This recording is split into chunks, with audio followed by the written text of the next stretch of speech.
Bismillahirrahmanirrahim. Assalamualaikum warahmatullahi wabarakatuh.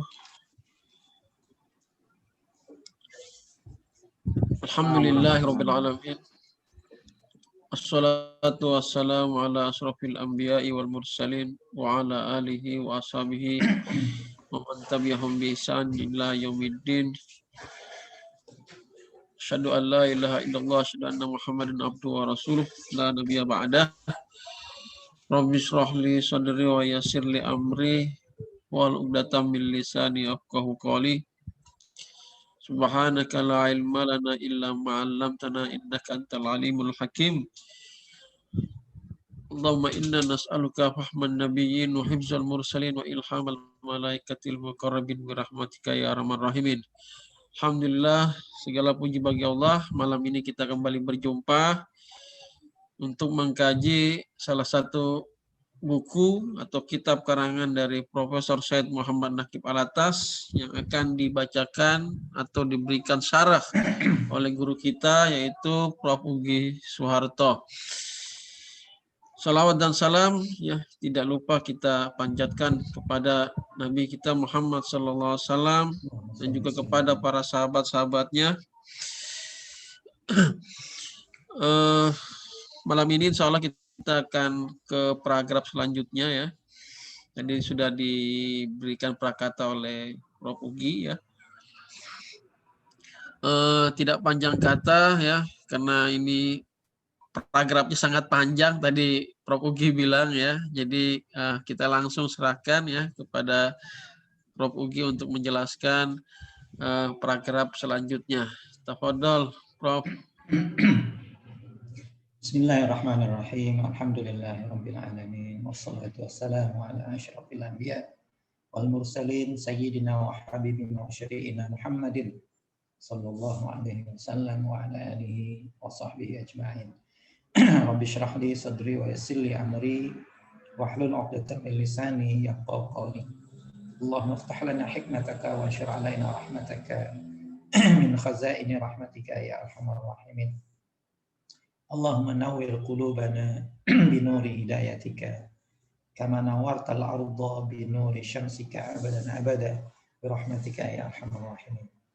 Alhamdulillah kita bersyukur pada Allah Subhanahu wa taala karena pada malam hari ini di Indonesia dan sore hari ini di Oman ya, kita dapat meneruskan kembali kajian mingguan kita ya mengenai monograf dari Profesor Said Muhammad Naqib Alatas ya tentang Islam and the Philosophy of Science ya yang kita sudah bahas ya sepanjang 17 paragraf dan insya Allah malam hari ini kita akan masuk pada paragraf ke-18 dan mungkin 19 ya kan? Seterusnya kita akan buka untuk diskusi. Ya, salawat dan salam kita tujukan kepada junjungan kita Nabi Muhammad SAW, kepada para anggota keluarganya, para sahabatnya, para tabi'in, dan juga para tabi'in, juga pada para ulama kita ya yang mewariskan ya, risalah Rasulullah ini ya sehingga sampai kepada kita semua pada hari ini. Ya. Jadi paragraf 18 ini seperti mana yang sudah saya forward ya di WhatsApp grup kita, ini sekedar memberikan summary dan kesimpulan terakhir ya mengenai epistemologi kita dibandingkan dengan epistemologi Barat ya, khususnya pada sains modern ya, pada ilmu pengetahuan modern ya. So di sini Prof mengatakan in contrast to the position of modern science and philosophy with regard to the sources and methods of knowledge. Nah, jadi berbeda dengan posisi ya dari filsafat dan sains modern ya, filsafat dan sains modern with regard to the sources and method of knowledge, mengenai sumber-sumber dan metode kita mendapat ilmu, dengan kata lain epistemologi lah ya secara umumnya. Karena epistemologi ini adalah salah satu bidang filsafat yang membicarakan tentang ilmu. Ya, definisi ilmu, sumber-sumber ilmu, metode manusia mendapat ilmu. Nah, jadi di sini Prof ingin membuat perbandingan ya dengan perkataan tadi, in contrast to the position of modern science. Ya. We maintain, nah itu saya selalu katakan ya. Kalau ada kata-kata we maintain ya dari Prof atas itu posisi kita, ya mauqif kita, ya pendirian kita, ya yang berbeda ya dari yang lain ya, mungkin dari Barat ataupun dari agama lain.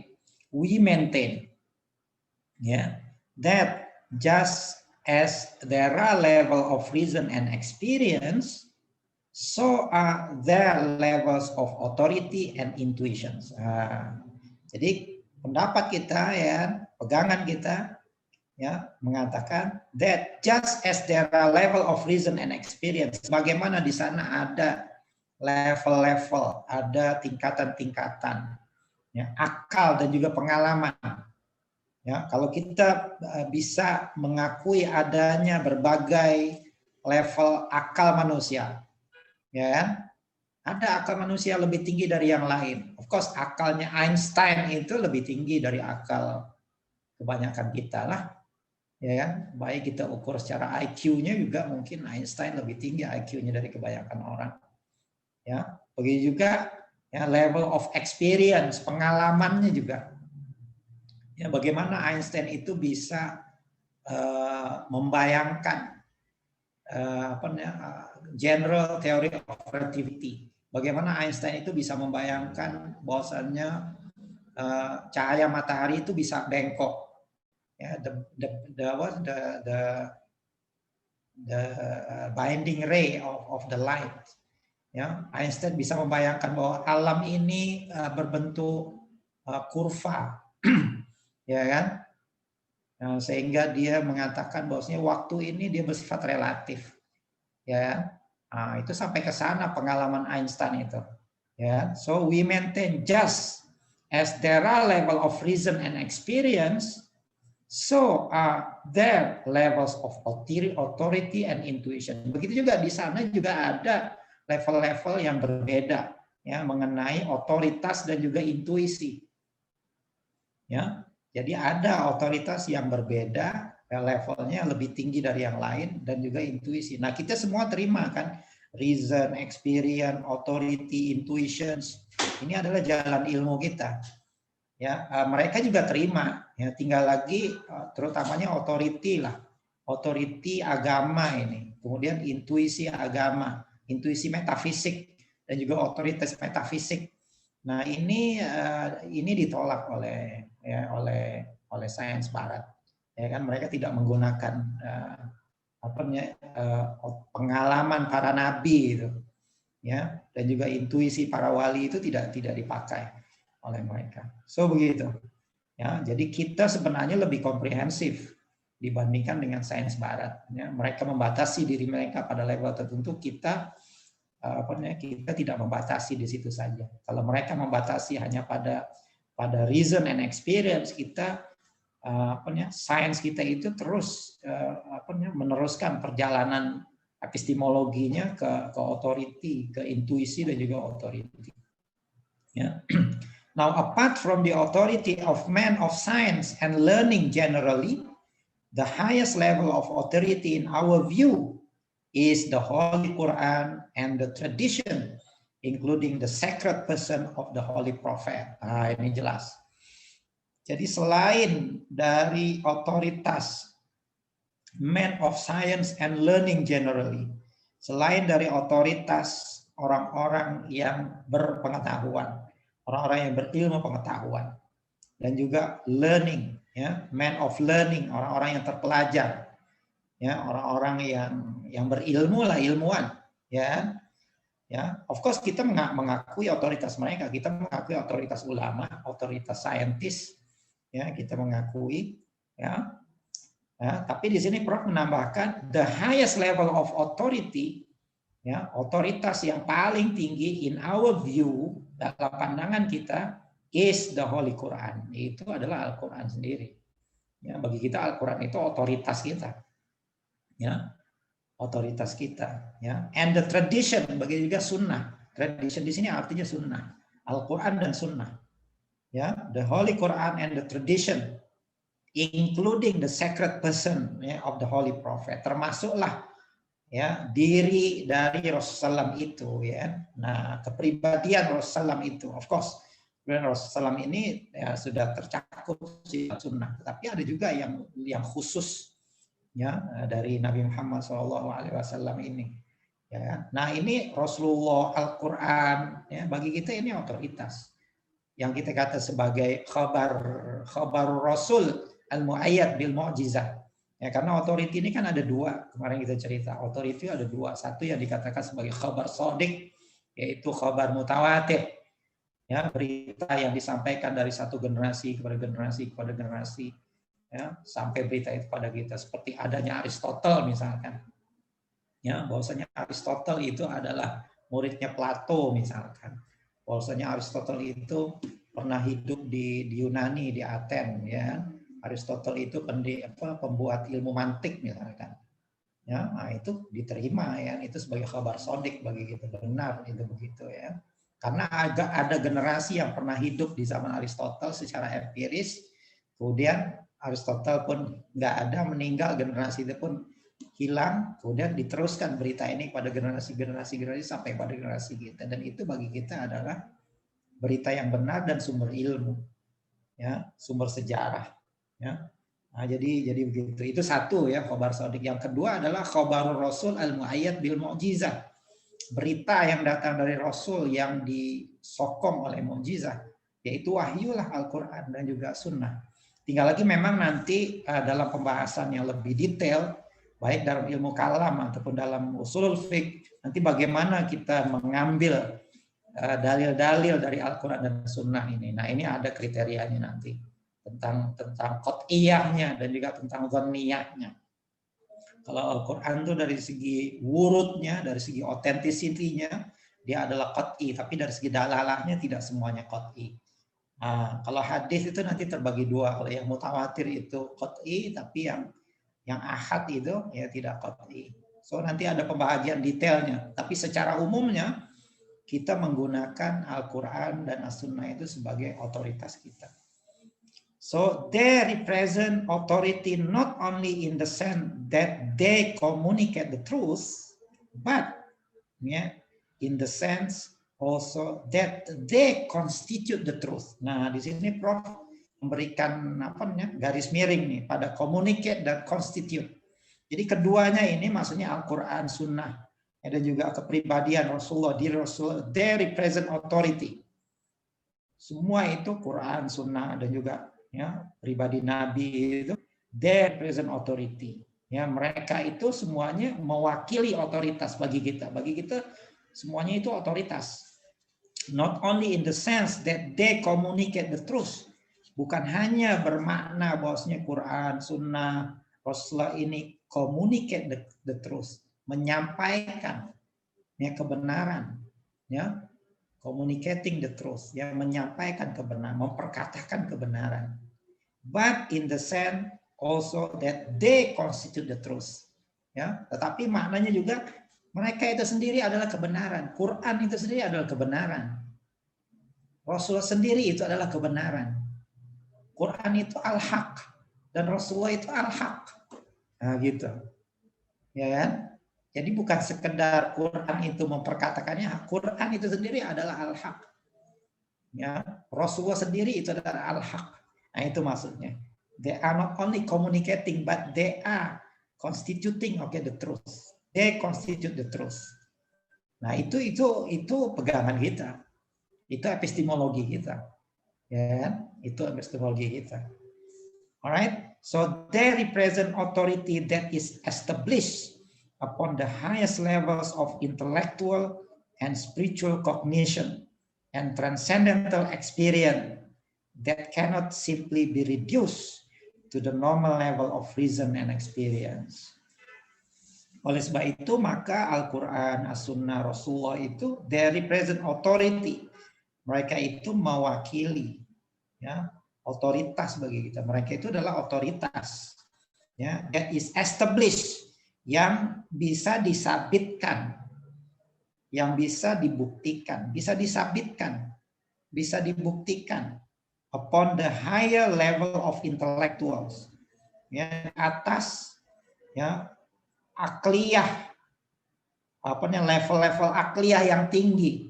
Makanya para ulama kita bisa membuktikan kebenaran tentang Al-Quran, kebenaran tentang Sunnah, kebenaran tentang Rasul itu bisa dibuktikan oleh para ulama kita.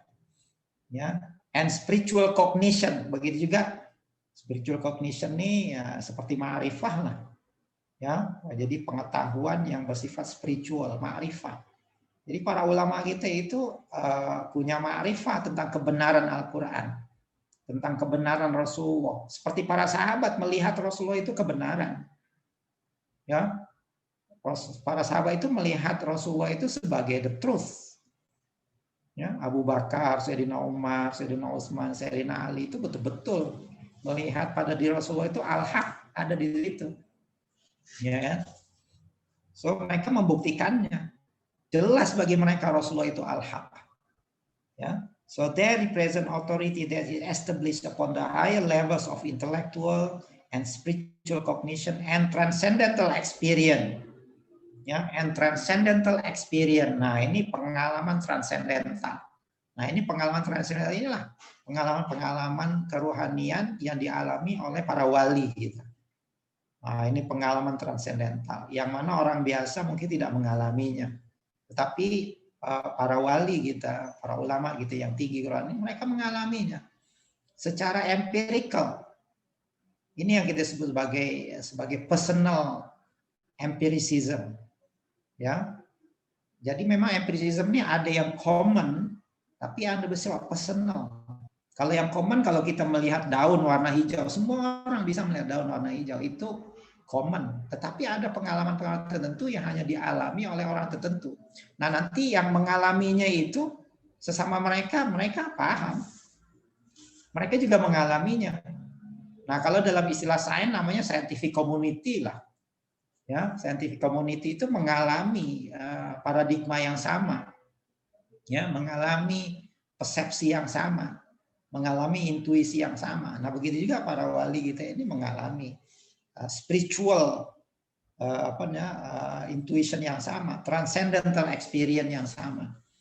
Ya, ini transcendental experience that cannot simply be reduced to the normal level of reason and experience, yang nggak bisa kita reduksi itu kepada pengalaman dan reason biasa, reason yang normal. Ya, jadi di sana ada reason yang lebih tinggi, ada akal-akal yang lebih tinggi dari akal kita. Ya, kalau dalam masalah yang fisika saja kita mengakui ada orang-orang yang lebih pintar dari kita, ada orang-orang yang lebih cerdas dari kita, ya, maka dalam hal kerohanian pun begitu juga, ya. Dan ini diwakili oleh para nabi, ya. Nah, jadi saya rasa mungkin 18 ini agak jelas ya, kecuali ya kalau ada, sebab ini kesimpulan. Nah, 19 ini kita sudah akan masuk kepada satu topik yang berkaitan, tetapi dia sudah berbeda sedikit, ya, penekanannya sudah berbeda sedikit. Mungkin sebelum masuk ke 19, seandainya ada diskusi ya mengenai paragraf 18 atau paragraf yang sebelumnya, saya buka dulu lah kesempatan ini, karena paragraf 19 ini agak panjang, ya kan, halaman. Ya. Silakan Ustaz Nuriza, barangkali ada teman-teman yang mau diskusi. Ya, syukran katsiran Prof. Ugi atas penjelasan paragraf ke-18. Ya, silakan yang ingin bertanya langsung ditanyakan kepada Prof. Ugi ya, baik paragraf 18 atau paragraf-paragraf sebelumnya. Sebelum kita masuk kepada paragraf 19.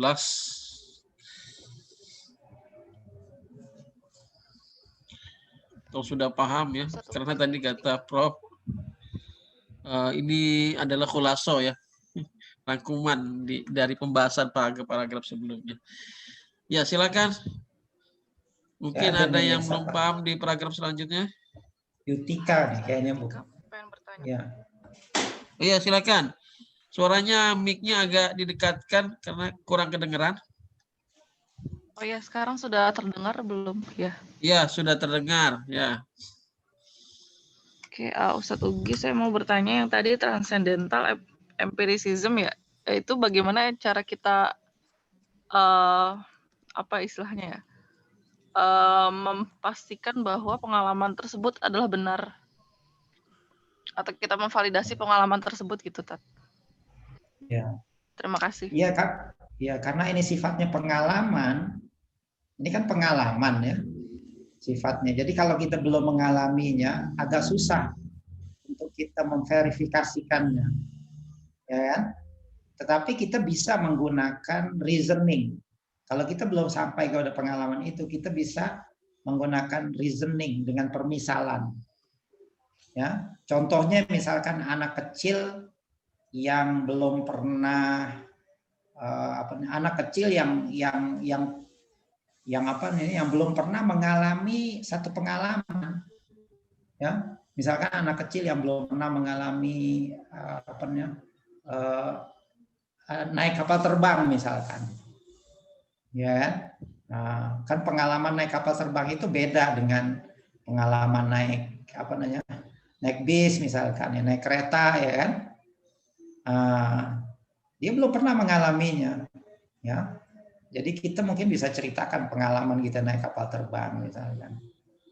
Sampai nanti dia sendiri mengalaminya sendiri. Nah, itu pengalaman memang begitu. Makanya harus dialami. Tapi sebelum kita mengalami, ya kita trust, kita meletakkan kepercayaan kita kepada orang yang pernah mengalami hal itu. Ini ada ilmu pengalaman. Ya kan? Nah, nanti memang ada pengalaman-pengalaman yang sifatnya khusus. Ya, di sini yang dikatakan spiritual ataupun transcendental experience, ya, pengalaman transcendental. Jadi ini ada, ya kan, pengalaman-pengalaman seperti ini ada. Nah, ini dialami oleh orang-orang yang tadi itu, yang kadar spiritualnya itu lebih tinggi dari kita, ya. Nah, jadi begitu. Oleh sebab itu maka posisi kita ya dengan mereka ini adalah seperti otoritas. Kalau kita belum mengalaminya, maka kita jadikan otoritas. Kalau kita mengalaminya, maka kita sampai kepada pengalaman dan intuisi mereka. Nah, itu namanya intuisi. Kalau kita sendiri mengalami, itu intuisi. Kalau kita sendiri tidak mengalami, itu otoritas. Ya, nah, jadi seperti itu ininya lah. Mudahnya itu seperti itu. Bisa difahami nggak? Ya, Mbak Yutika bisa dipahami ya. Oke, terima kasih Ustadz. Ya, silakan mungkin satu lagi sebelum Ya, kita masuk satu ke lagi, kalau ada. paragraf ke-19.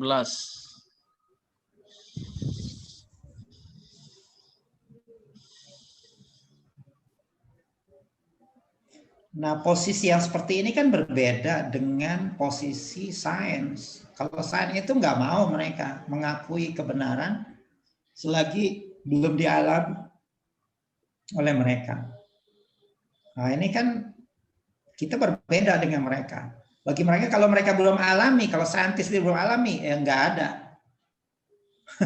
Bagi mereka nggak ada kebenaran itu. Kita lain, dalam agama kita lain. Contohnya misalkan, ya, ada hidup setelah mati. Ya kan? Ada hidup setelah mati. Gimana kita membuktikannya? Ya, gimana kita membuktikannya secara pengalaman? Belum pernah kita semuanya mati, ya. Tapi dari mana kita tahu ada hidup setelah mati? Dari otoritas, dari khobar sodik, ya, dari nabi. Nah, sebagian daripada aulia dia sudah bisa merasai keberadaannya itu di alam barzakh, keberadaannya di alam akhirat, dia sudah bisa merasakan hal itu. Ya kan? Dia sudah bisa transcend tadi itu, ya, jiwanya itu bisa sampai ke sana. Kalau nabi udah jelas. Nabi itu sudah jelas mengalami hal itu, ya, merasakan. Nah, tapi di kalangan bukan para nabi, ini para wali, itu ada yang bisa merasakan. Nah, istilah sufinya itu az-zauq. Ya, ini banyak istilahnya, ya. Az-zauq ini bagian dari intuition juga. Az-zauq itu artinya rasa. merasakan religious experience, ya, begitu. Nah, ini adalah hidayah Allah Subhanahu Wa Taala. Ada orang yang diberikan, tetapi saatnya Allah tidak memberikan pada kita. Kita jangan menutup kemungkinan itu, ya. Kita harus tetap meletakkan trust kita. Mudah-mudahan satu hari nanti Allah akan memberikan pengalaman itu pada kita. Itu saja. Ya Prof, di sini ada yang resen. Silakan Mas Hendy langsung ditanyakan. Ya, silakan. Assalamualaikum, Ustaz Ugi. Waalaikumsalam warahmatullahi wabarakatuh. Ya. Tadi kan dijelaskan bahwasannya wahyu dan kemudian Nabi Muhammad sendiri itu menjadi otoritas tertinggi dalam kebenaran, Ustaz. Nah, kemudian bagaimana kita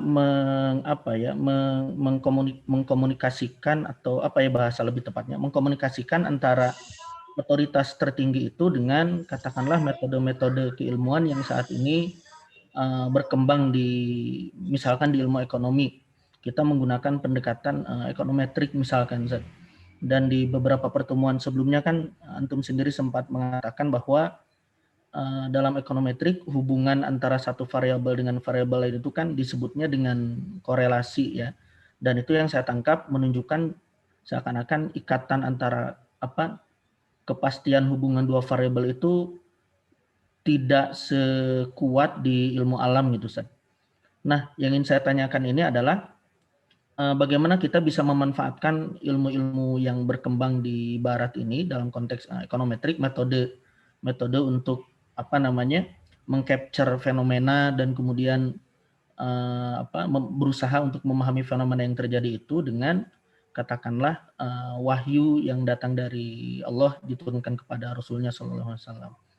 Apakah bisa saling menegasikan ataukah itu sebagai pelengkap atau seperti apa?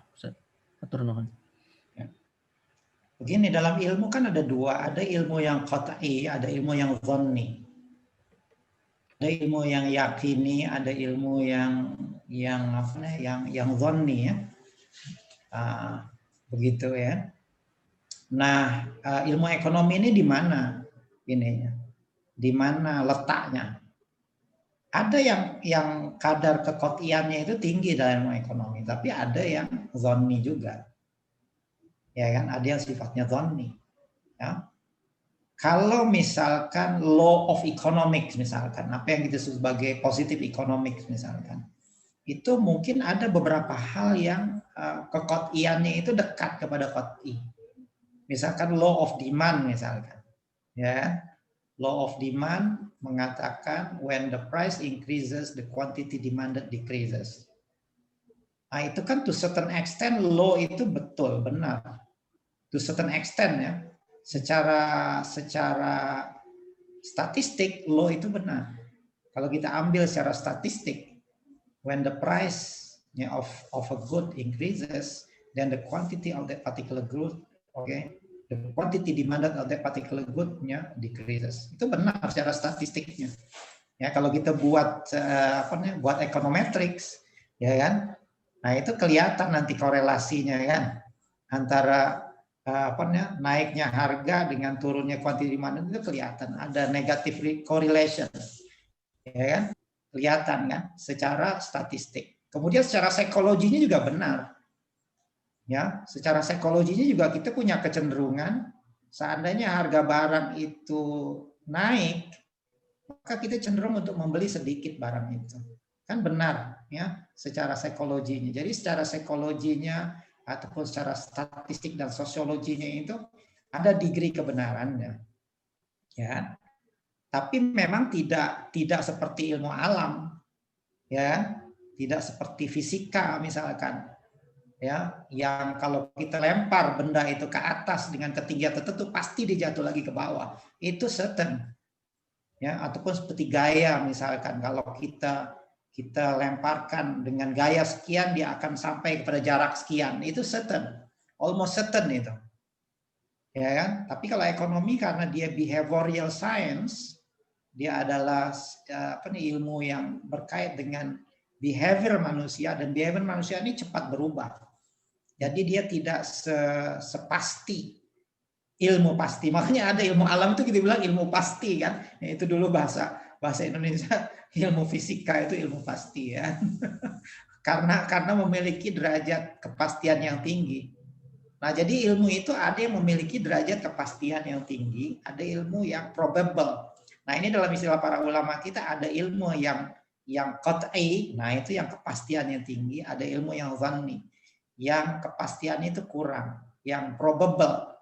Ya, nah nanti di dalam ekonometrik itu apa sih intinya? Intinya itu kan probability, ya kan? Mempelajari tentang probabilitas. Pada akhirnya kita bicara tentang normal distribution, level of confidence, ya kan? Berapa persen? Ya, level of confidence 95% ataupun ya, kemudian type 1 error, type 2 error, ya kan? Nah kita buat apa namanya?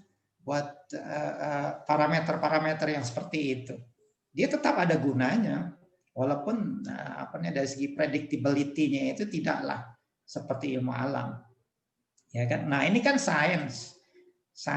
Nah, dalam agama kita pun ada yang seperti itu, ada khobar-khobar yang pasti, tapi kepastiannya itu belum tentu di sini.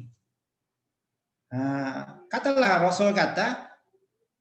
Rasul mengatakan nanti setelah mati ada pertanyaan kubur. Ya, ada misalkan siksa kubur misalnya, ada akhirat, ada surga, ada neraka. Bagi kita itu pasti. Pasti kita yakin betul ya akhirat itu ada. Wabil akhiratihum yuqinun. Dengan hari akhirat itu yakin kita, walaupun akhirat itu belum terjadi sekarang, belum menjadi peristiwa empiris sekarang. Tapi dia akan menjadi peristiwa empiris nanti. Nah, para saintis ini dia membataskan empirisisme ini hanya kepada tahap kehidupan ini ya. Nah, di situ problemnya. Ya, kita tidak membataskan hal itu. Ya, kita tidak membataskan hal itu. So dalam ilmu ekonomi juga begitu, ada hal-hal yang misalkan bagi kita misalkan positif economics pun ada di dalam statement dalam Al-Qur'an atau dalam Sunnah. Yang normatif economicsnya juga ada. Ketika misalkan Islam mengharamkan riba, ya, ketika syariah kita mengharamkan riba, kita yakin betul bahwasanya riba itu tidak boleh kita lakukan dalam transaksi ekonomi kita, karena itu qat'i, ya. Karena itu sangat qat'i sekali ya. Oleh sebab itu maka ekonomi Islam dia tidak akan membolehkan riba misalkan. Ya. Begitu juga kenapa kita harus bayar zakat, dan itu baik sebenarnya untuk ekonomi. Itu diantaranya lah ya kan, selain daripada masalah-masalah isu-isu yang lain. So kembali pada pertanyaan Mas Hendy tadi ya kan. Jadi ilmu itu tadi itu ada yang qat'i, ada yang dhanni. Dalam ilmu ekonomi pun begitu juga. Ya. Kayaknya begitu ya jawaban saya ya. Apakah menjawab pertanyaannya ataupun enggak? Bisa enggak bisa? Ya, tur nuhun. Syukran, Ustaz. Ya. Ya. Mau merespon Oke. Iya, silakan. Terkait sama ilmu agama kita yang relevan sama ekonomi, ya Pak Ugi ya. Sesuatu yang abstrak, misalnya keberkahan. Keberkahan itu kan sesuatu yang abstrak, kita nggak bisa mengkuantifisir gitu kan. Tapi kalau kemudian kita melihat yang konvensional economics ya, itu kan ada sesuatu yang abstrak, tapi dicoba untuk dikuantifisir, seperti utility curve. Nah, utility curve itu kan mencoba untuk memudahkan seseorang itu memahami ilmunya, maka kemudian dibuat asumsi-asumsi. Jadi misalnya utility curve itu semakin kanan ke atas itu semakin baik, the more the better. Ya, terus kemudian garis itu mempunyai kombinasi yang kemudian utilitasnya sama dan sebagainya. Itu kan usaha-usaha untuk mengkuantifisir sesuatu yang abstrak, yang konvensional ya. Nah, kalau misalnya ahli-ahli ekonomi Islam itu kemudian mengkuantifikasi keberkahan gitu Pak Kiai ya. Misalnya ada seseorang itu ya, siapapun itu misalnya Umar Sapra atau siapapun lah ya, yang kemudian mencoba untuk keberkahan ini coba dikuantifisir gitu ya. Menjadi suatu gambaran ya, grafik-grafik itu dengan asumsi-asumsi yang memang sesuai dengan Quran ya, Quran atau hadis gitu ya. Itu menurut Pak Uki kita perlu apresiasi atau kita apa ya, kita condemn gitu misalnya. Oh itu sesuatu yang abstrak, jangan kemudian dibuat kuantifikasi, atau kita malah apresiasi sama orang tersebut karena berusaha untuk membuat teori-teori baru. Gimana menurut Pak Uki? Ya, pertama of course kita tidak akan condemn lah. Kita tetap membuka peluang ya untuk menjelaskan hal ini. Karena ini upaya-upaya penjelasan. Ya, tinggal lagi yang kita harus lihat itu sejauh mana relevansinya dan juga keperluannya, nah gitu ya, keperluannya untuk menjelaskan hal-hal yang sifatnya seperti itu untuk dikuantifikasikan, ya kan? Nah, seperti tadi antum jelaskan tentang keberkahan, ya. Keberkahan ini kan banyak lagi, bukan hanya keberkahan saja ya. Misalkan tentang tentang qanaah misalkan ya. Keimanan juga, religiositas ya, itu dinilai. Ya.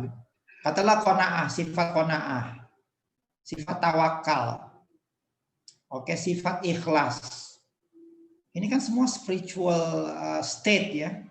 Spiritual, kalau dalam istilah tasawuf ini adalah hal. Dia ada makom, ada hal. Hal ini di pengalaman pribadi. Nah, dulu para ulama kita menjelaskannya itu bukan dengan graf. Bukan tidak ada penjelasan. Ada penjelasan. Justru ilmu tasawuf ini menjelaskan hal-hal yang seperti itu. Ya kan? Menjelaskan hal-hal yang bersifat spiritual, abstrak, tetapi penjelasannya itu bukan dengan graf, bukan dengan matematik, ya kan? Tapi dengan kata-kata. Ya, nah yang jadi masalah pada positivisme, sains khususnya, kalau hal itu tidak bisa dijelaskan secara empiris, secara matematik, secara graf, itu bukan ilmu. Nah, ini yang jadi masalah. Nah, ini yang kita tidak setuju. Ya kan? Ini yang mereka memaksakan semuanya itu harus dikuantifisir. Ya kan? Harus bisa dibuktikan secara empiris, secara grafik. Kalau nggak bisa dibuktikan itu bukan ilmu. Nah, di sini perbedaan kita. Kita tidak membuka, kita tidak menutup kemungkinan itu ya. Tetapi para ulama kita juga sudah tahu dulu ini hal-hal yang tadi itu seperti barokah, qanaah, ya, ikhlas misalnya, kata sabar. Ini kan sama lebih kurang itu. Apanya kita menerima, redho misalkan, ya, itu bagaimana kita ingin kuantifisir hal itu, ya kan? Secara ilmiah lah ya, secara ilmiah, ya. Dan sampai sekarang sepertinya ya, makanya gini ya, makanya ilmu ekonomi itu begini, akhirnya ilmu ekonomi itu terperangkap juga dengan metodologinya sendiri. Contohnya misalkan, ilmu ekonomi itu terpaksa harus mengambil jalan ekstrim, menganggap manusia itu selfish, dari self interest kepada selfishness. Mereka tidak bisa membedakan antara self interest dengan selfishness untuk menerangkan fenomena pasar. Ya kan? Kita bisa membedakan ini self interest, ya ini selfish. Kalau self interest nggak kenapa dalam Islam. Jual beli itu perlu self interest.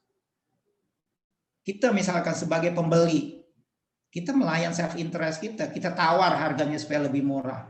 Penjual dia ingin harga lebih tinggi, itu serve their own self interest, no problem. Dan itu kita bisa bawa ke matematik apa semua, menarik ya kan. Tapi masalahnya dalam ilmu ekonomi akhirnya self interest itu tidak bisa dibedakan dengan selfishness. Buktinya apa? Buktinya ketika dia memberikan lo itu harus punya interest. dalam Islam loan tidak boleh ada interest. Kalau loan, memberikan loan ada interest, itu bukan self interest, itu sudah selfish. Makanya time value of money dalam Islamic finance itu tidak boleh pada uang ya, pada loan, tapi time value of money boleh pada jual beli. Nah, kita ada batasan di situ. Ya kan? Nah, akhirnya ilmu ekonomi itu ekstrim dia. Dia harus, akhirnya manusia itu jadi homo economicus. Ya, jadi asumsinya itu jadi tidak ini lagi, jadi tidak untuk membuat model itu harus very simple dan akhirnya tidak realistik. Apabila tidak realistik, nah nanti kegunaan ilmu itu jadi berkurang. Karena apa? Karena kita memaksakan diri, ilmu itu harus bisa dikuantifikasi. Nah, kita dalam ekonomi Islam nggak boleh begitu, tidak boleh terperangkap dengan kuantifikasi itu. Ya kan? Kita harus luaskan lagi bidang ilmu itu. Adam Smith sendiri bukunya tidak ada graf. Ya, tidak ada matematik dalam Wealth of Nation itu. Tetapi dia dikatakan sebagai the father of economics. Dan bukunya itu adalah buku ekonomi. Nah, ilmu ekonomi sekarang dia sudah mengerucutnya kepada positivisme. Dia sudah terpengaruh dengan filsafat positivisme. Oleh sebab itu, maka kita tidak boleh, ekonomi Islam tidak boleh terpengaruh dengan mengatakan hanya yang bisa dikuantifikasi saja yang dikatakan ilmu. Ya, kalau nggak bisa dikuantifikasi bukan ilmu. Tetapi kita juga tidak menutup kemungkinan seandainya ada hal-hal yang bersifat tadi itu, yang kita bisa empiriskan untuk memudahkan dia, ya boleh saja. Ya kan? Itu tidak menutup. Inilah kita tidak dismissive ya. Tapi kita juga tahu diri gitu. Jangan terpengaruh dengan filsafat yang seperti itu. So, saya rasa begitu, Mas Radit.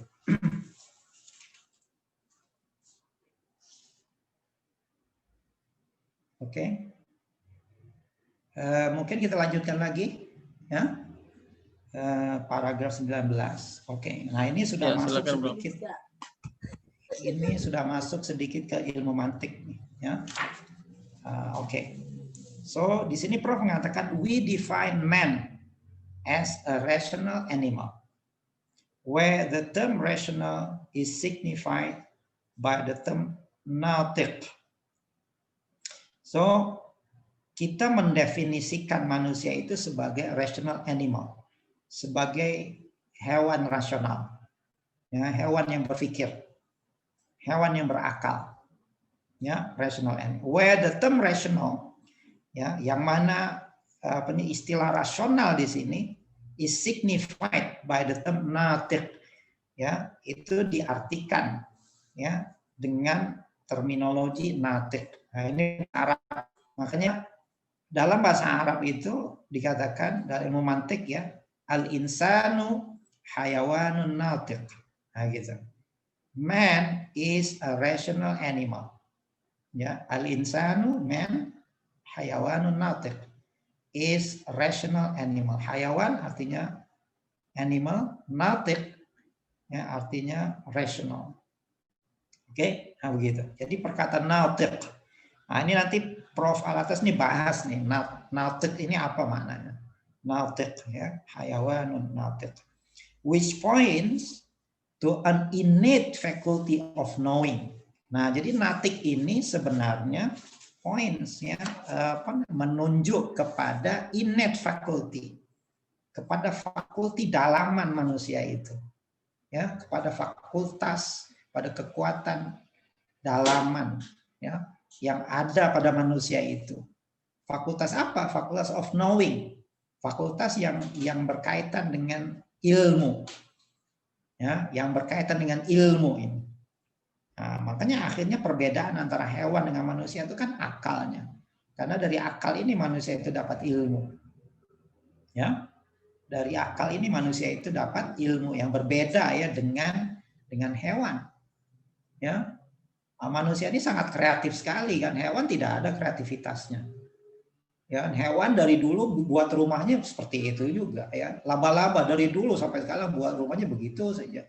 Burung dari dulu sampai sekarang yang buat rumahnya begitu saja. Tapi manusia buat rumah itu berbeda-beda. Karena tadi ada kreativitas manusia. Ya kan? Manusia itu ada akalnya, dari akal ini akhirnya manusia bisa tahu dan berkembang ilmunya itu. Ya, dan inilah yang membedakan manusia itu dengan hewan. Hewan lahir telanjang, matinya pun telanjang. Manusia lahir telanjang, tetapi sepanjang hidupnya dia tutup, ya, badannya, dia buat rumahnya, ya. Dia menciptakan sesuatu yang baru. Hewan dari dulu sampai sekarang nggak ada yang pakai api hidupnya itu. Tapi manusia itu menciptakan api misalkan, masak akhirnya pakai api, ya, hidupnya diterangi dengan api, ya. Nah, ini ada sesuatu yang berkembang, Pak. Ini dari mana ini? Nah, ini karena dari natiknya itu, dari akal manusia. Nah, ilmu ini juga berkembang begitu, termasuk ilmu sains yang sedang kita bicarakan ini berkembangnya itu karena faktor natiknya itu, ya. Dan ini yang membedakan kita dengan hewan. Oleh sebab itu, maka para ahli mantik menyatakan manusia itu hayawan natik. Okay, so the term natik which point to an innate faculty of knowing, yeah, that apprehends the meaning of universal and that formulates, yeah, meaning. Nah, dari akal manusia ini kita bisa memahami apa yang disebut sebagai universal. Ya, apa ini universal? Universal ini istilah mantik, kulli namanya. Ya, nah, mungkin saya harus jelaskan sedikit ini apa beda universal dengan partikular istilahnya. Dalam istilah mantik itu ada yang disebut sebagai particular dengan universal, ataupun dalam istilah bahasa Arabnya itu kulli dan juz'i. Ya, kulli dan juz'i. Apa itu juz'i atau partikular? Partikular ini adalah benda-benda yang di luar dari diri kita. Kita misalkan melihat satu buku misalkan. Ada buku A, kemudian ada buku B, ada buku C. Jadi 3 buku ini lain-lain. Buku A ini begini, buku B ini begini. Nah, buku A, buku B, buku C ini istilah mantiknya itu adalah partikular, juz'i. Ya, nah ini istilah dari ilmu mantik, ya, ilmu logika. Ya, ini namanya partikular. Nah, begitu kita tidak melihat buku ini lagi, bayangan buku itu ada di dalam diri kita, ada dalam akal kita. Konsep buku itu ada dalam diri kita. Nah, konsep itulah yang kita sebut sebagai universal. Ya, sesuatu yang ada di dalam akal kita itulah yang kita sebut sebagai universal, sebagai kulli. Ya, nanti ketika kita ngomong dengan orang lain, oh saya pinjam buku di library misalkan, oh saya beli buku baru, oh saya pergi ke pameran buku, itu sudah buku konsep yang kita bicarakan, sudah buku universal, bukan buku partikular. Nah, universal ini yang tidak ada pada hewan. Ya, pada hewannya tidak ada universal, ya. Universal, konsep universal itu hanya ada pada akal manusia, hanya ada pada natik manusia. Ya, nah ini maksudnya. So, begitulah, ya. Makanya di sini Prof mengatakan natik ini which point to an innate faculty of knowing that apprehends, okay, the meaning of universal, yang bisa memahami, yang bisa menangkap, ya, makna dari universal itu, makna dari konsep universal, and that formulates meaning. Kemudian akal kita juga bisa membuat makna. Nah, makna ini siapa yang buat? Di luar sana nggak ada makna itu. Di luar sana nggak ada makna. Yang membuat makna itu jiwa kita sendiri, akal kita sendiri. Ya, akal kita sendiri yang membuat, nanti buat kategori, nanti dijelaskan. Oh, ini namanya genus. Ya, ini namanya spesies. Ya, ini namanya diferensial misalkan. Oh, ini kategori hewan misalkan, ini kategori tumbuhan. Ya, akal kita yang membuat kategori itu. Di luar sana nggak ada kategori-kategori itu. Kita yang memisah-misahkan, ya, dan kita yang menyatu-nyatukan. Ya kan, kita menyatukan kentang sama tomat sama kangkung sebagai satu sayur misalnya kita kata, sebagai tumbuhan. Ya, kita menyatukan kuda sama kucing sama tikus sebagai satu kelompok, yaitu kelompok hewan misalkan. Walaupun nanti spesiesnya berbeda-beda, ya, tetapi yang membuat kelompok, yang membuat sekatan-sekatan itu adalah akal kita, ya. Nah, yang membuat sekatan-sekatan itu akal kita. Nah, ini khusus ada pada manusia, ya. So gitu. This formulation of meaning, which involves judgment, discrimination, and clarification, is what constitute his rationality. Nah, jadi ketika manusia itu membentuk akal manusia itu formulate the meaning. Formulate the meaning artinya membuat makna-makna itu. Ya, which involve judgment. Ketika dia membuat makna-makna itu, dia akan melibatkan judgment, melibatkan satu keputusan, satu hukum.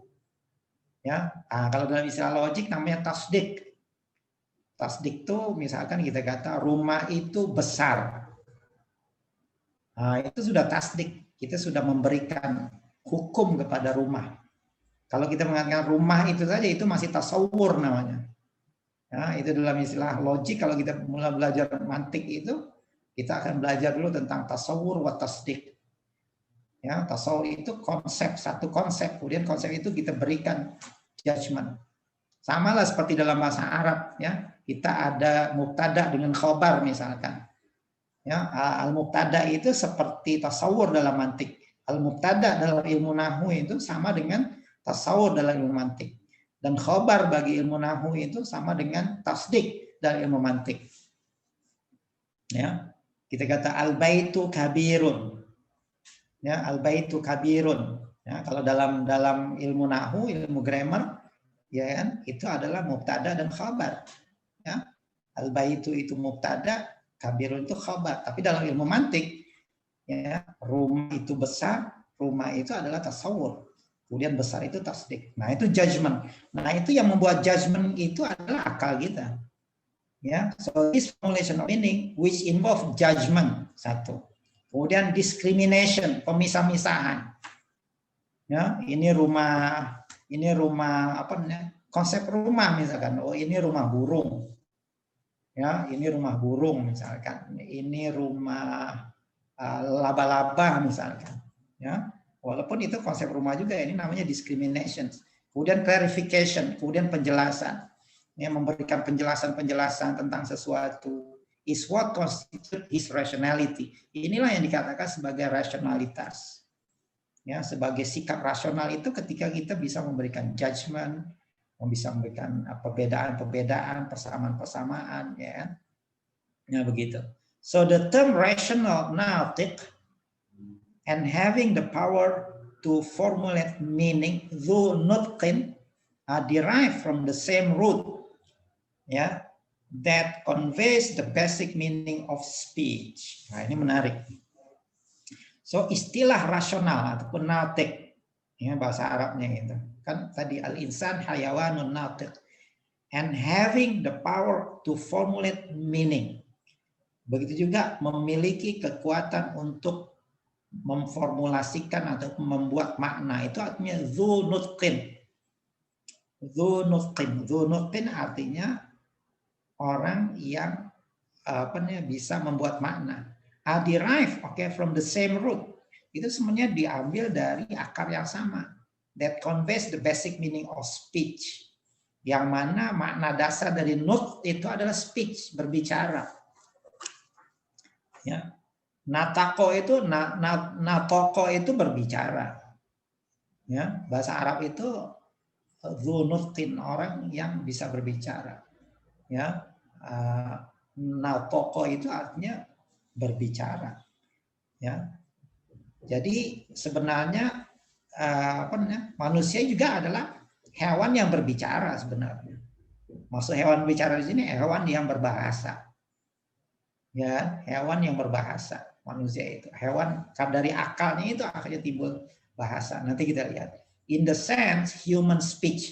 Oke, dalam arti percakapan manusia. Manusia itu bisa bercakap, manusia itu bisa berkomunikasi. Dengan komunikasi ini kita bisa menyampaikan ilmu. Ya.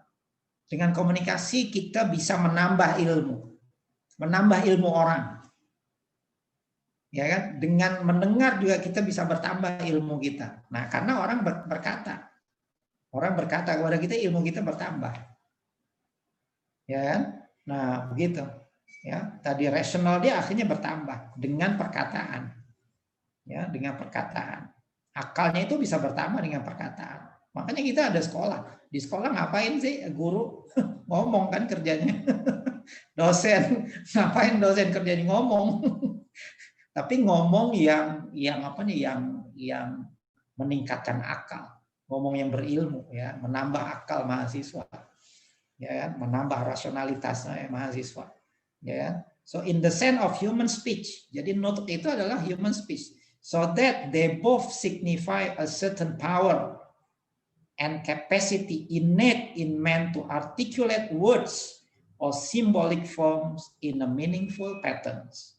Ya, dalam arti human speech di sini artinya so that they both signify, sehingga tadi itu natic speech and human speech signify a certain power, ya, memberi arti, menunjukkan certain power, ya, kekuatan tertentu, ya, dan juga capacity, ya, tentang kapasitas innate in man, ya, yang ada di dalam manusia, yang ada di dalam fitrah manusia, yang tersedia pada manusia, to articulate words, untuk mengartikulasikan, untuk menuturkan, ya, untuk menuturkan words, kata-kata, or symbolic forms, ataupun bentuk-bentuk yang simbolik.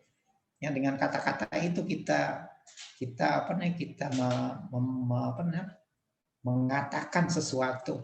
mengatakan sesuatu hakikat.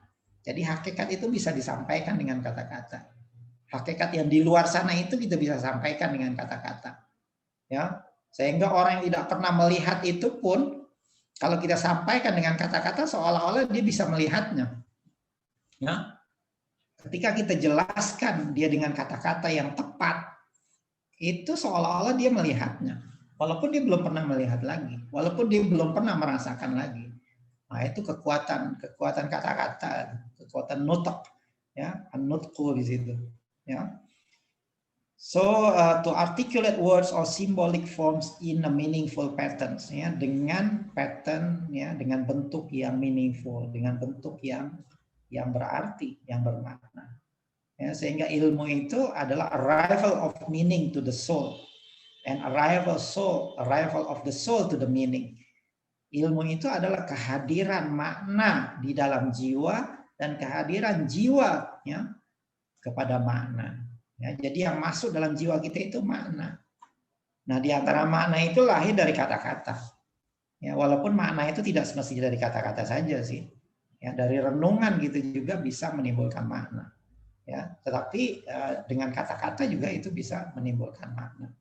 So from the same root nutak, ya, is also derived the same name for the science, ya, of discourse known as al-mantiq or logic. Jadi dari akar kata yang sama juga nut, ya, maka di situ juga diambil the name, satu nama of a science, satu nama dari disiplin of discourse, ya, satu discourse known as al-mantiq, yang dikenali sebagai mantik, dikenali sebagai logic.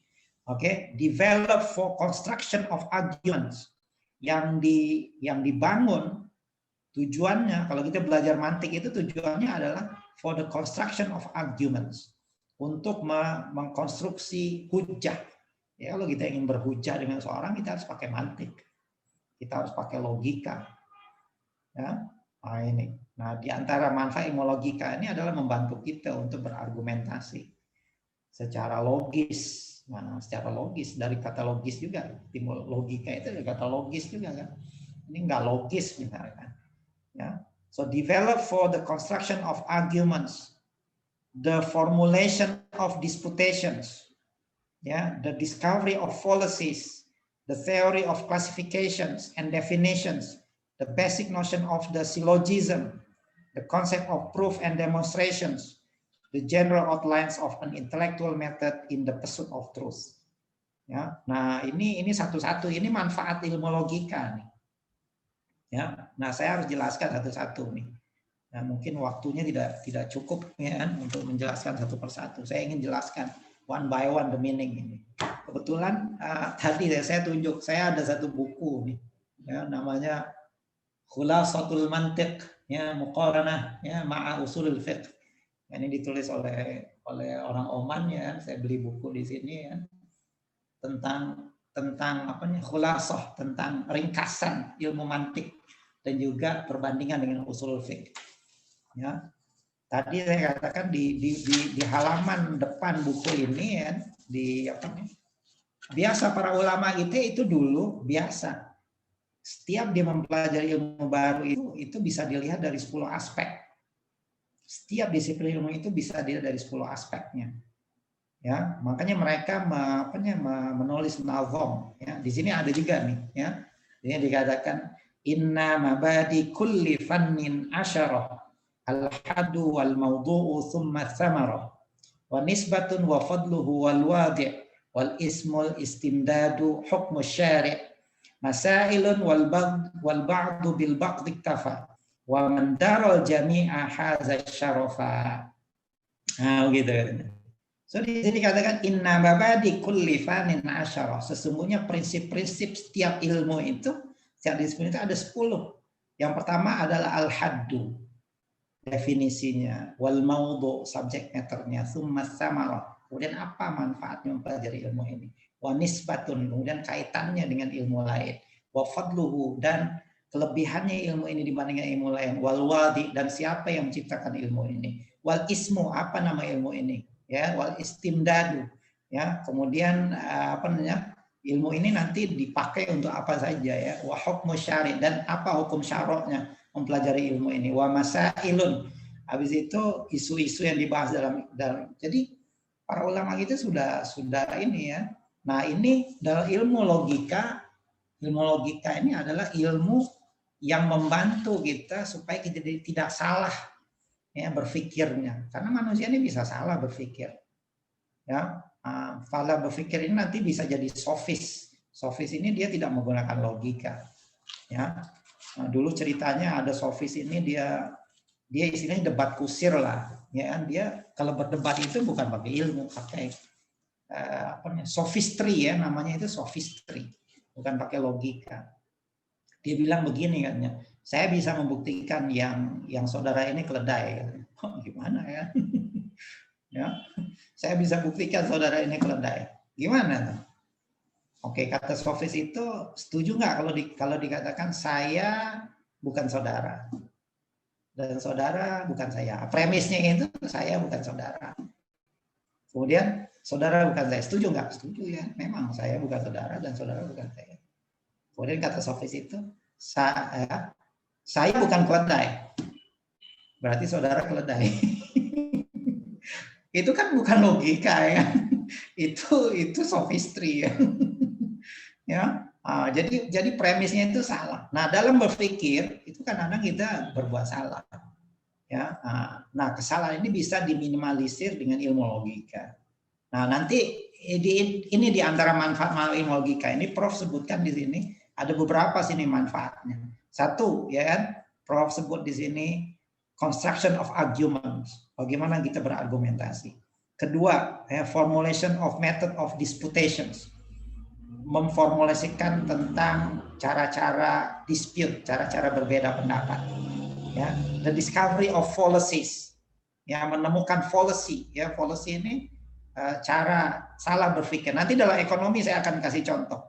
Dalam cara berpikir ekonomi yang salah. Ini namanya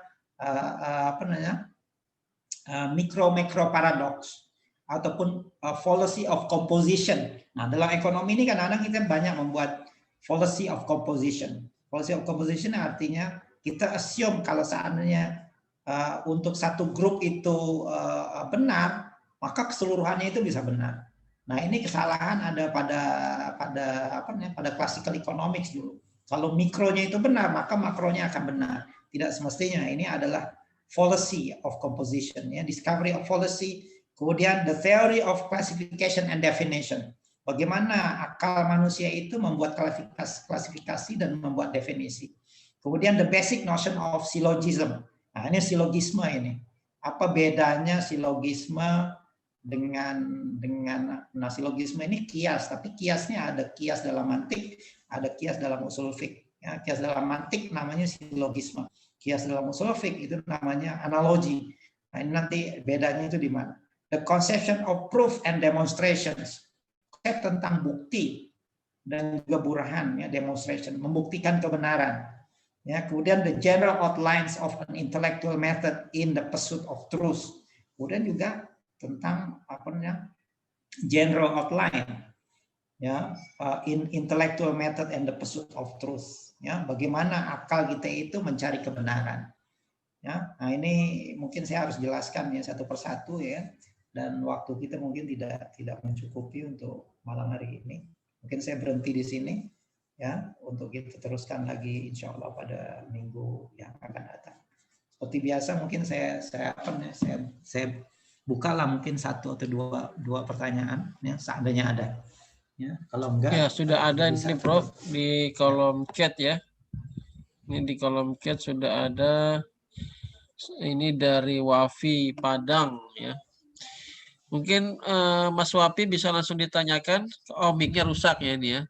Apakah bisa intuisi para wali ini dijelaskan dengan pendekatan rasio, Ustadz, seperti para orientalis yang menjelaskan intuisi ulama terdahulu, seperti Toshihiko yang menjelaskan tentang metafisik Zawazawari. Ya, syukron, Prof. Sebenarnya akal kita pun sebenarnya bisa memahami intuisi. Sebenarnya bisa akal kita memahami intuisi. Contohnya gini ya, akal kita itu dikawal oleh namanya law of excluded middle. Kalau intuisi itu law of included middle. Kalau law of excluded middle ini caranya begini, apabila A itu bukan B, maka B itu bukan A, sudah. Tidak ada di tengah-tengah. Ya kan? Itu namanya law of excluded middle. Nah, logika kita berpikirnya begitu. If A is B, ya, then B is A. Ya kan? Tapi dalam intuisi, ya, ataupun if A is not B, then B is not A. Tapi dalam intuisi tidak semestinya begitu. If A is not B, B is not necessarily not A. Kalau A itu bukan B, B tidak semestinya bukan A. Nah, ini nanti dalam fisika, dalam logika pun ada yang dinamakan quantum mechanics. Ya, seperti misalkan cahaya itu apa? Cahaya itu partikel ataupun gelombang.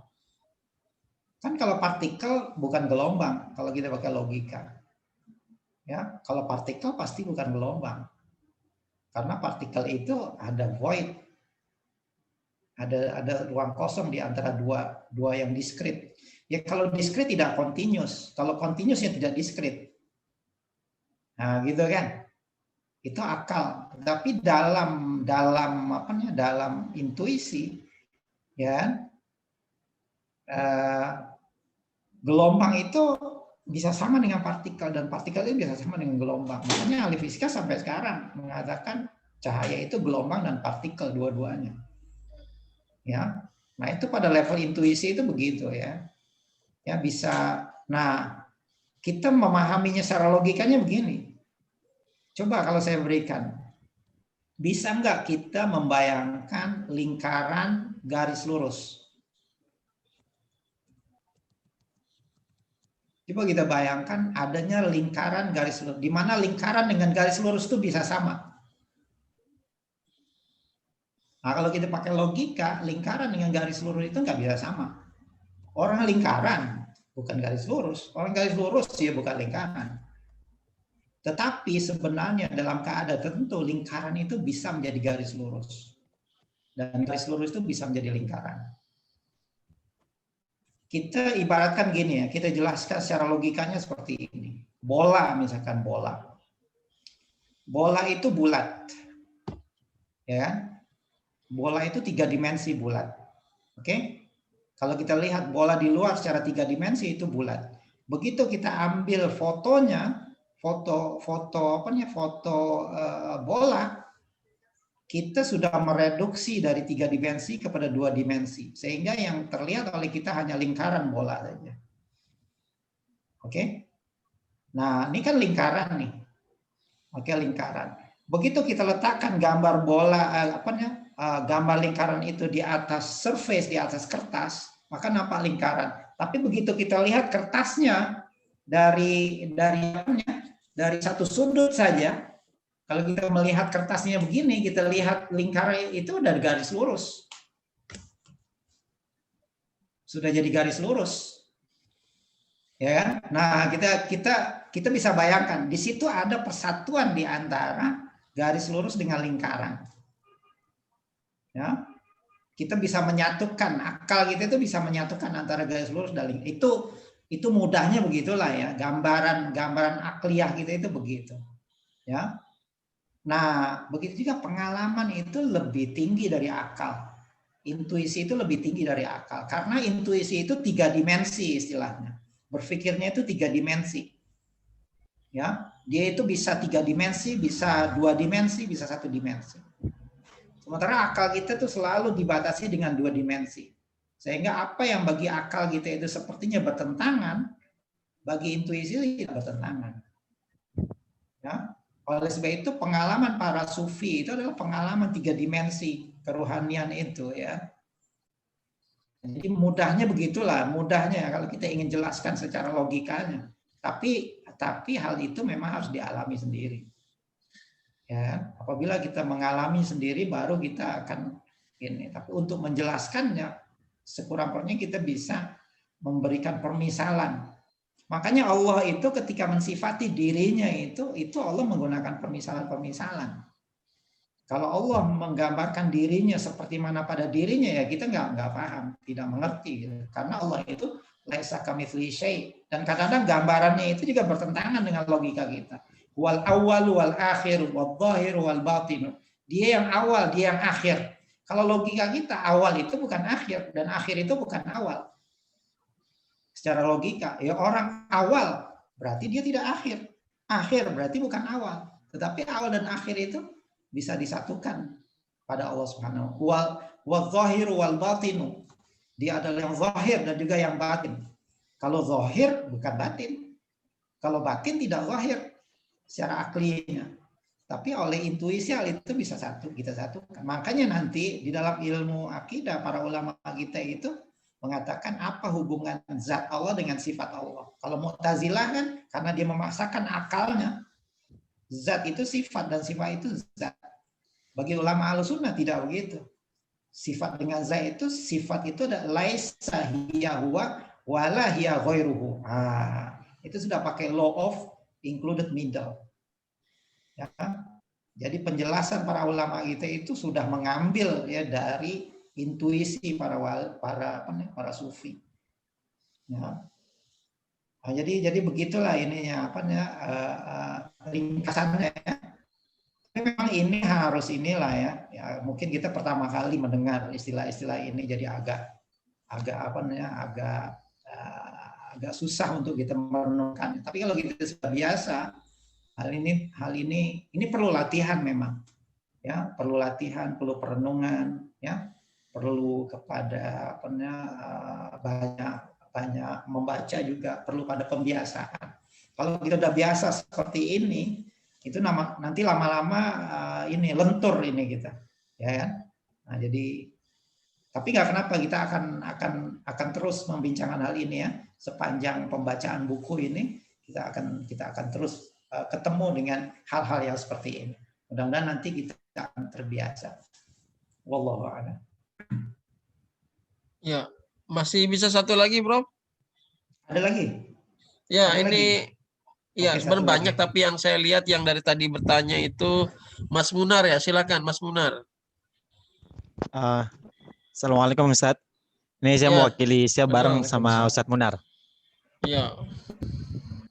Pertanyaannya ini Ustadz, tadi Antum menjelaskan tentang ekonomi yang bersifat positif Ustadz. Kalau dalam sains alam, dia memang sains alam berusaha untuk discover the reality, berusaha menyingkap realitas itu, karena memang realitas di sains alam itu tetap. Tapi kalau ekonomi yang behavioris tentang manusia itu kan realitasnya berubah-ubah. Nah sebenarnya ekonomi itu apa seperti sains alam ingin menyingkap realitas atau dia bersifat normatif, ingin menghukumi realitas? Mungkin itu pertanyaannya. Terima kasih. Assalamualaikum. Makanya ilmu ekonomi kan ada dua, ada ilmu ekonomi yang positif, ada ilmu ekonomi yang normatif. Walaupun ilmu ekonomi itu lebih banyaknya normatifnya sih, ya. Yang positifnya juga ada. Tadi itu, ya, menyingkap tentang fenomena ekonomi, ya, tentang realitas ekonomi. Seperti realitas tadi itu, harga realitas. Kenapa harga naik? Kenapa harga turun? Kenapa ada inflasi? Karena itu kan fenomena ekonomi kan, inflasi itu. Fenomena ekonomi, resesi itu fenomena ekonomi. Kenapa ada negara miskin? Kenapa ada negara kaya? Ya kan? Kenapa ada business cycle? Kenapa ekonomi itu mengalami perputaran? Kadang-kadang ekonomi itu berkembang, kadang-kadang ekonomi itu menguncung. Ini kan fenomena-fenomena ekonomi harus dijelaskan. Ini fenomena alam, ya kan? Walaupun ini fenomena sosial, tapi ini adalah fenomena.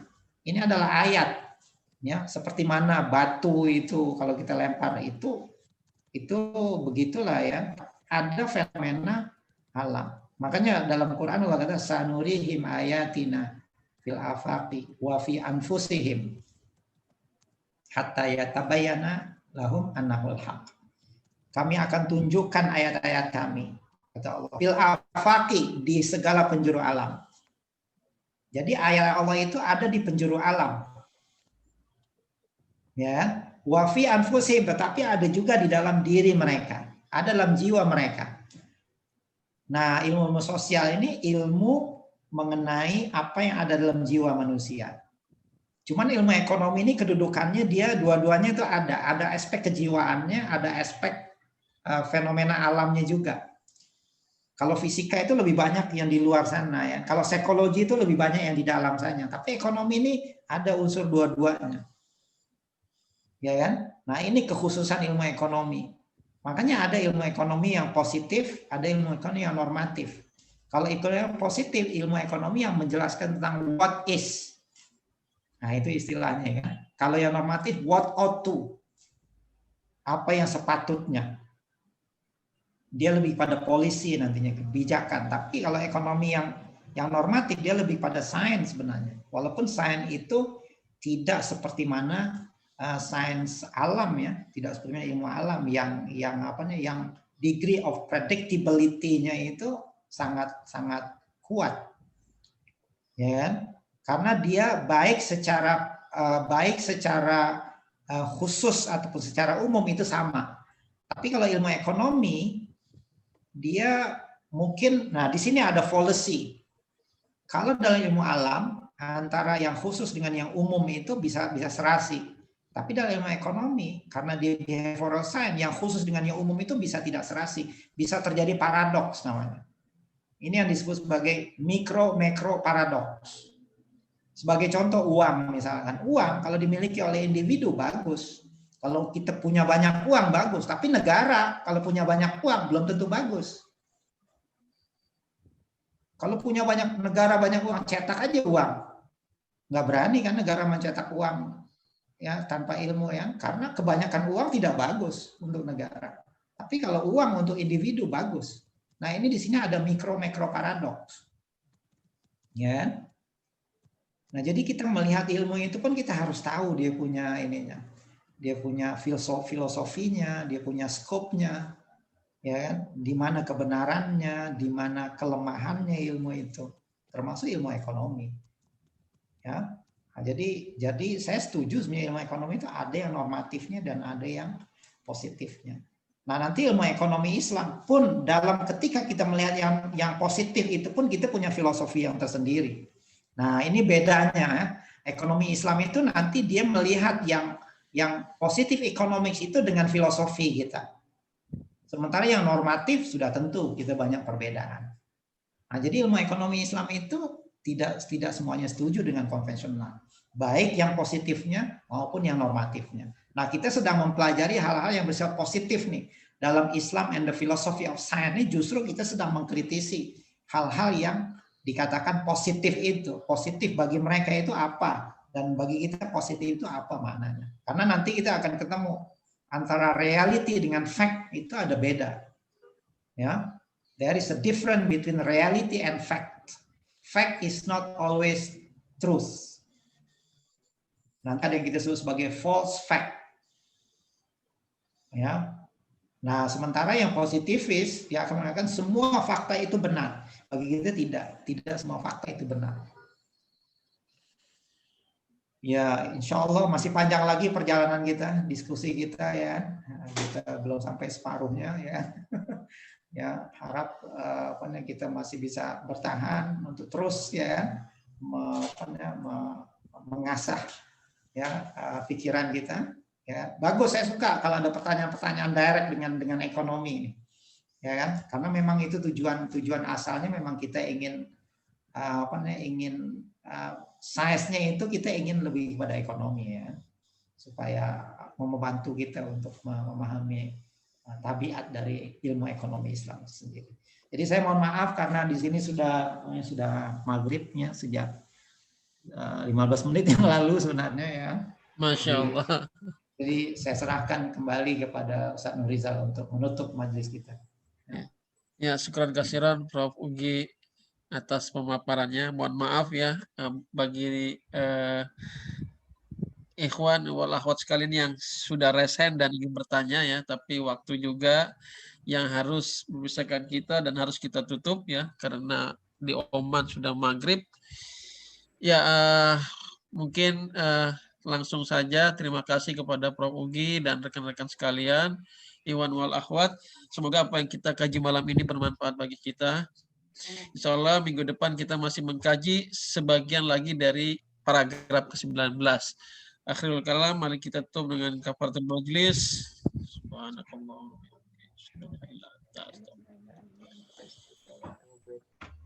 Syukran wabillahi taufiq wal hidayah. Assalamualaikum warahmatullahi wabarakatuh. Waalaikumsalam. Waalaikumsalam.